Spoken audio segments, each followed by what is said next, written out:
Hi there, welcome to Floating in Dreams. This video is going to be an overview of my top 10 favorite eye products, mainly palettes, from luxury and high-end brands.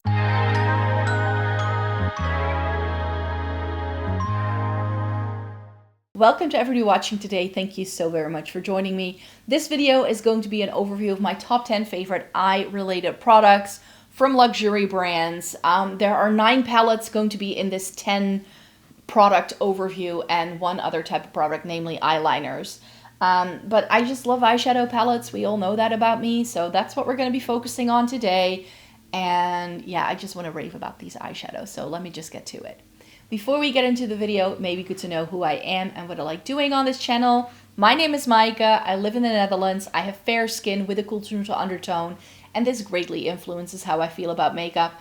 I have been reviewing makeup for more than a decade. I love trying out eyeshadow palettes, accessories, and getting the use out of my makeup. So if that's something you're interested in, then I hope you'd like to consider subscribing. So yes, my top 10 favorite eyeshadow palettes slash eye products from luxury brands is what we're doing in the video today. I don't think there will be many surprises here if you've been watching my videos before. However, for people who are new here and who want to see swatches and what things look like on my face, I have reviews up for all of these products, so I will make sure to link you to any reviews I have for these so that you can see them on. I will also be listing some affiliate links in the description box down below, so if you're looking to purchase any of these, you can if you want to. Be mindful though that if you do click those links and you shop through them, I could make a small commission. However, all that money does go back into the channel, so you would simply be helping me out to create new videos for you. So I hope that that's a win-win for everyone. So 9 palettes, and the only other product I have for you are eyeliners. So let's kick things off with the eyeliners in this video today. My favorite eyeliners on the planet are by none other than Victoria Beckham Beauty. These are really pretty. I'm holding up sequin green, navy noir, I think, yes, and also smoky quartz. Yes, that's what these are called. These are really pretty, rich, creamy, so easy to use eyeliners that you can also see. Ooh, yes. They need sharpening. All of them do. Like my smoky quartz doesn't even have a tip anymore. Did it break off? No, it didn't.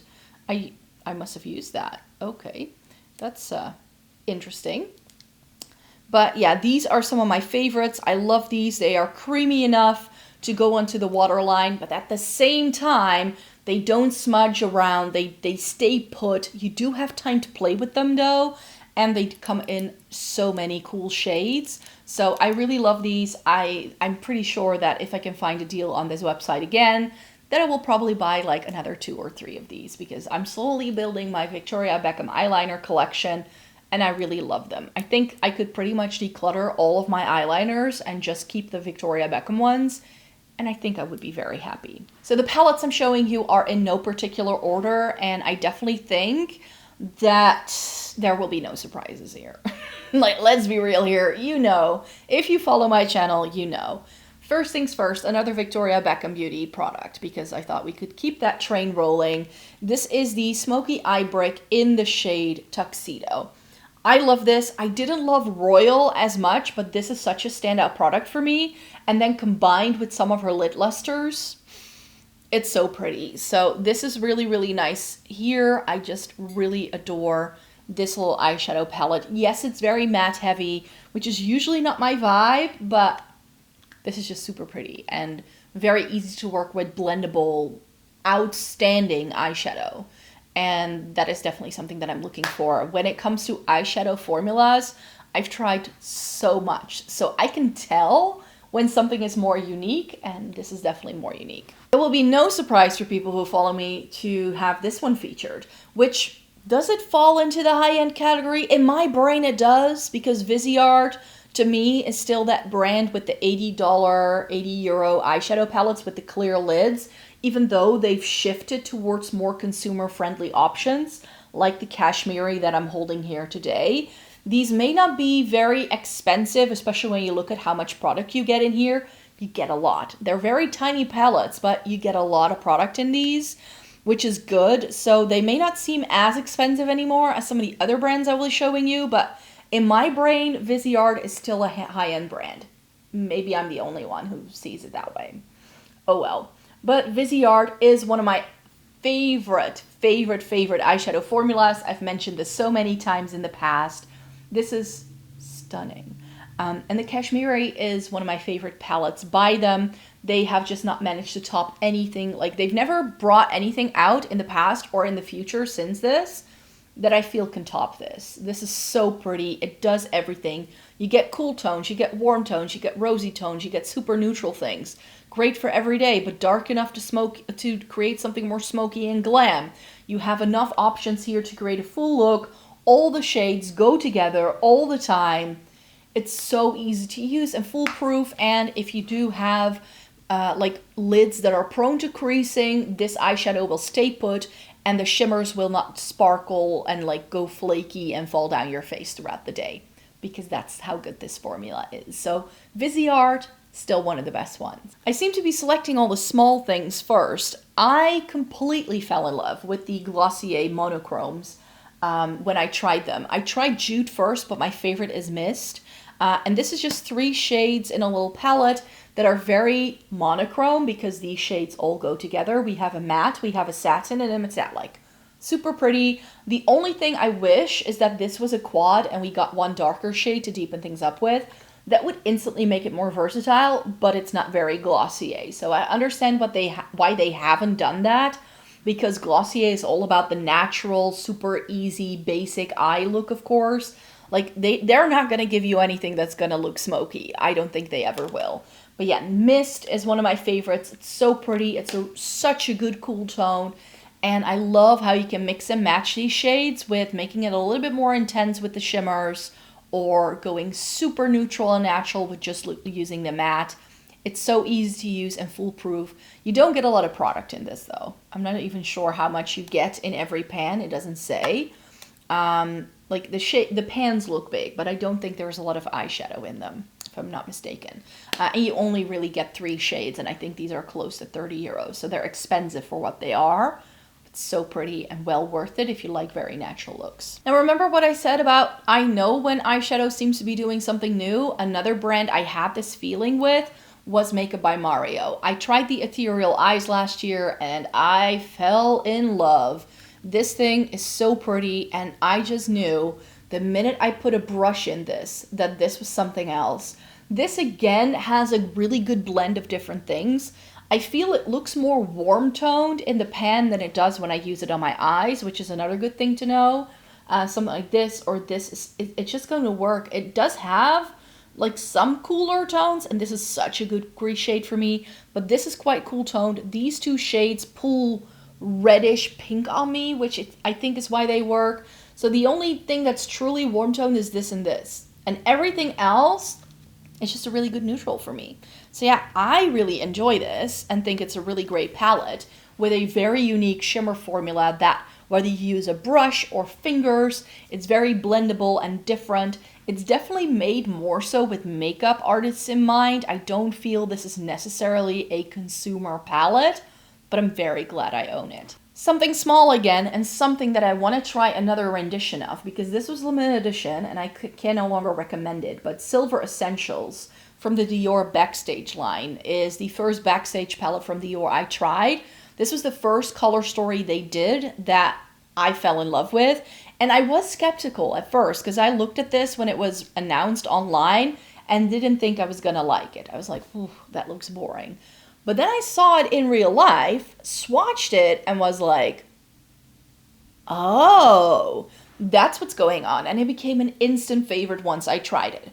I normally don't love gray toned eyeshadow on myself, but there's something about the combination of the grays with the plums and the pinks that are in here that make it very natural and unique. A lot of people were angry with this for this shade not being a true duochrome or something like that because they call it a holo.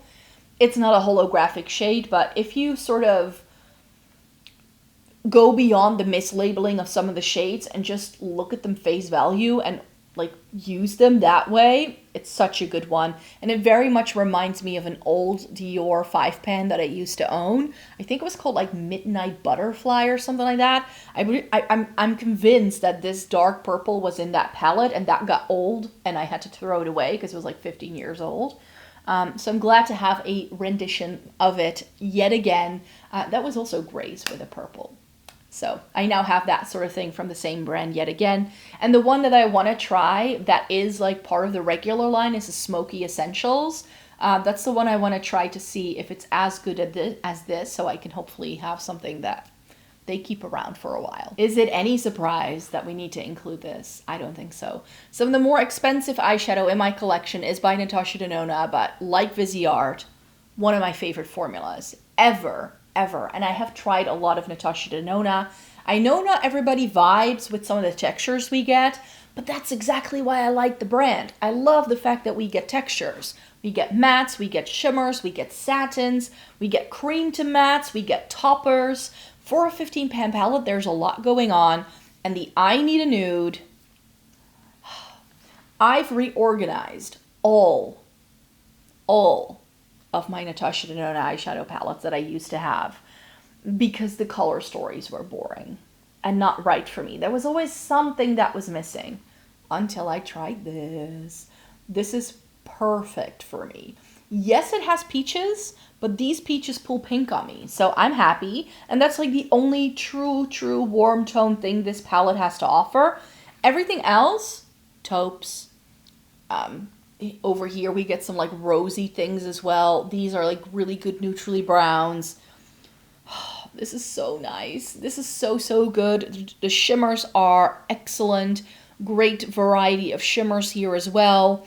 And it's essentially just a lot of taupes with browns in various shades of neutrals. And I'm here for it. So Natasha Denona, I Need a Nude. If you get just one recommendation from the entire list, I think make it this one. Another eyeshadow palette that I liked enough that I actually bought another one of these. None of the other shades really appealed to me until they released a new shade. What am I talking about? The Divine Skies eyeshadow palette from M Cosmetics. This is in the shade, oh, this is in Rodin. So then what is my blush in? I always mix up the shade names, but this is Rodin, which is their eyeshadow palette. This again, it's very similar to the Makeup by Mario and the Natasha Denona. I'm not gonna lie, I definitely have a type. This is a little bit warm tone through here. These pull a little bit more warm, but I think it looks nice as a neutral shade on me, but they came out with something a little bit more cool toned. So that's the one I still have for you to try very soon. So that review, I think I will be reviewing it for you in August. So can't wait for that. Love that enough that I actually did repurchase it in a different shade, which says enough, I think, because with the amount of eyeshadow I have, for me to have multiple things in the same formula, that's how you know that I love it. And then the final like small thing that I have for you is by Lisa Eldridge. This is Vega. I just recently bought Myth, which is my third palette by her. And here again, like with the Victoria Beckham and the Makeup by Mario, I just felt formula-wise there was just something going on here that was so different from anything I tried. This is the more cooler toned option that the brand has to offer. We have some taupiness, we have a topper, we have a beautiful shimmer that's a little bit more silvery. We get a softer black. It's not like a true, like this very stark black, which I like because I don't love black eyeshadow on me. And then a blue for like the lower lash line or a pop of color somewhere. Again, also different textures in here. That's another thing I like. This is only 6 shades, but you get like 5 different, is it 5 different? No, 4 different formulas. There are 3 mattes, a metallic, a luminous, and a velvet. Excellent. And great variety. This pairs really well with some of the other palettes I have. I've tried it together with Sorcery already, and that was chef's kiss. And I'm hoping that with Myth, I sort of have my perfect Lisa Eldridge little family of eyeshadows. So that's another thing that I really enjoy. And finally, where would we be without my Pat McGrath mothership #1 in the shade Subliminal? That's the name of the palette. I know it's a mouthful, but Subliminal, till this day, is one of my favorite cool tone palettes. And it's one of the most expensive palettes in my collection, so of course it had to go into this video. This is stunning. It just gives me everything. It's such a good cool tone palette. We get essentially like 2 taupes here. This is more of a lavender. The peach, I mean, it will not work for everyone, but on me, it's just a really good neutral. Again, that softer black. This is more of a gold. And also here we get more of a gold, but these 3 shades are cool tones as well. And this gold, even though I don't love yellow tone golds on myself, it is so light that it actually works. Because a lot of yellow tone golds have this very sort of starkness to them. This one doesn't. So the Pat McGrath, yes, it's expensive, but I don't hear enough people talking about this anymore. So I have to bring it up from time to time, how much I love this. This is one that needs to go on the I need to use this palette again pile, because this one is so good and it's been a while since I've used it. So I definitely need to make an effort of going back to it again. So those were all of the eyeshadow palettes that I wanted to show you in today's video. Thank you so very much for joining me here today. I really hope you enjoyed watching it. Leave a comment down below what your favorite is. I would love to know. And please remember that I do have links in the description box down below with reviews and affiliate links. So if you want to see what these look like on and swatched and all that, or if you want to shop any of these, then you can. So thank you so very much for joining me here today. This was the final video in my luxury high-end week, so I really hope you enjoyed seeing this series. I will be back with a new sort of theme in August. However, where I normally do a theme for just a week on the channel, because I have so many other video ideas I always want to execute as well, I will have a themed month in August. And the way it looks right now, I have enough video ideas to talk about eyeshadow palettes every single day of the month in August. So I'm not sure yet with work and travel whether I can make it work just now, but there are definitely going to be extra videos going up in August, and we're going to be talking about eyeshadow palettes. So I hope you stay tuned for all of that goodness. I have lots of other content coming your way in the meantime, so if you'd like to consider subscribing. And so for now, I hope you can just thumbs up this video. That would greatly help me out. And I hope you have a great rest of your day. Thank you so very much for watching. Bye-bye.